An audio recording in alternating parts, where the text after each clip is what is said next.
Israel ने किया दावा, गाजा पर हमने कर लिया है कब्जा। इजराइल की 3 लाख से ज्यादा टैंक गाजा की सड़कों पर उतरने को तैयार हैं। वहीं दूसरी ओर मीडिया सूत्रों की माने तो इजराइल के एयर स्ट्राइक ने आतंकी ठिकानों को पूरी तरह से नष्ट कर दिया है। जी हां, इजराइल द्वारा गाजा पर हमले और तेज होते जा रहे हैं।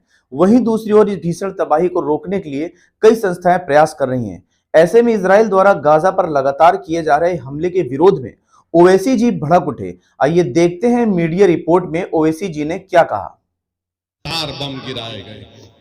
आप अंदाजा लगाओ, अगर यहां पर कोई 10 मिनट तक सिर्फ पटाखे फोड़ना शुरू कर देगा तो आप 2-3 मिनट के बाद बोलेंगे कि भाई बड़ी बेचैनी हो रही है, बस करो।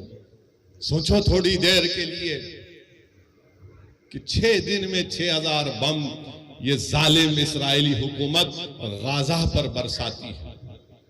हम मानते हैं कि नरसंहार कहीं पर भी हो, लेकिन यह बिल्कुल भी उचित नहीं, चाहे वो इजराइल हो या गाजा हो। लेकिन आज जब गाजा पर इजराइल ने हमला किया तो ओवैसी जी पटाखों का उदाहरण दे रहे हैं। मैं सवाल करना चाहूंगा कि जिस समय गाजा के दहशतगर्दों ने इजराइल में घुसकर निर्दोष लोगों पर ताबड़तोड़ गोलियां बरसाई थी, उस समय आपने ऐसा कोई भाषण क्यों नहीं दिया? क्या वो गलत नहीं था? अब आगे देखिए ओवैसी जी और क्या कहते हैं। हुकूमत कह रही है कि तुम अब नॉर्थ गाजा से साउथ गाजा की तरफ चले जाओ। मीडिया रिपोर्ट के अनुसार इजराइल में घुसकर ताबड़तोड़ गोलियां बरसाने वाले दहशतगर्दों ने लोगों को संभलने का मौका नहीं दिया। कई मीडिया रिपोर्ट में विजुअल भी दिखाए गए जो विचलित करने वाले हैं, जो हम आपको नहीं दिखा सकते, जिसमें पालने में लेटे बच्चे तक को दहशतगर्दों ने गोलियों से भून दिया। इस बात की चर्चा ओवैसी जी नहीं करते। वहीं दूसरी ओर इजराइल द्वारा गाजा के लोगों को 24 घंटे पहले ही चेतावनी देकर वह जगह छोड़कर दूसरे स्थानों पर चले जाने का समय दिया गया। लेकिन ओवैसी जी द्वारा सिर्फ एक पक्ष की बात कर देखिए किस तरह से लोगों को समझाया और भड़काया जा रहा है। आइए देखते हैं कि आगे ओवैसी जी क्या कहते हैं। ये सिर्फ 6 दिन की बात कर रहा हूं मैं आपसे, और ये दुनिया जो बड़ी ह्यूमन राइट्स की बात करती है, ये दुनिया जो बड़े फंडामेंटल राइट्स की बात करती है, हुकूक की बात करती है, आज ये बड़े बड़े ममालिक आज खामोश बैठे हैं, गूंगे हो चुके हैं, अंधे बन चुके हैं, बहरे बन चुके हैं कि जिस सरजमीन के पास कुछ नहीं है, आज आपने वहां पर 6 दिन में 6000 बम बरसाए। आज ओवैसी जी ह्यूमन राइट्स की बात कर रहे हैं, देश के नेताओं पर इल्जाम लगा रहे हैं कि वह चुपचाप बैठे हैं।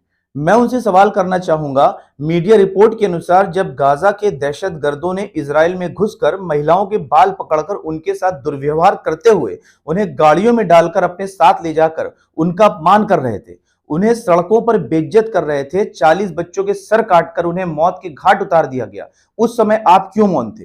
जब भारत देश में आतंकवादी द्वारा पुलवामा हमला करके देश के जवानों को मौत के घाट उतार दिया गया, उस समय आप भारत के निवासी होते हुए भी क्यों इस घटना का विरोध नहीं कर रहे थे?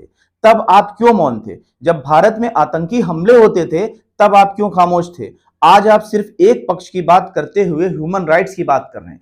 आज ओवैसी जी इस बात को स्वीकार कर रहे हैं कि वायलेंस कोई रास्ता नहीं। बड़ी बड़ी बातें करते हैं ये दौलतमंद ममालिक, क्योंकि मरने वाला फलस्तीनी है। यकीनन जो तशद्दुद होगा, वायलेंस होगा, हम कंडेम करते हैं उसको, चाहे कोई भी करो, वायलेंस रास्ता नहीं है।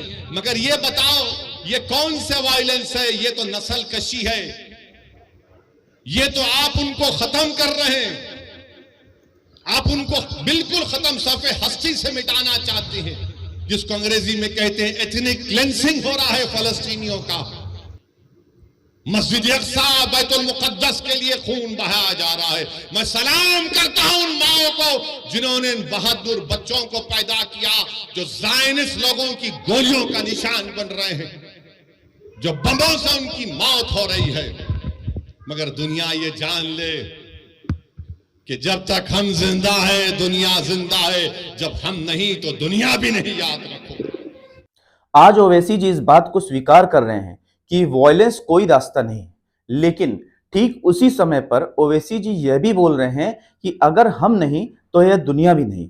अब इस बात का क्या मतलब निकलता है यह तो आप ही जानते हैं, लेकिन हम सिर्फ इतना कहना चाहेंगे कि किसी खास समुदाय के पक्ष में होकर ह्यूमन राइट्स और नॉन वायलेंस की बात करना देश के बुद्धिजीवी नागरिकों को शोभा नहीं देता।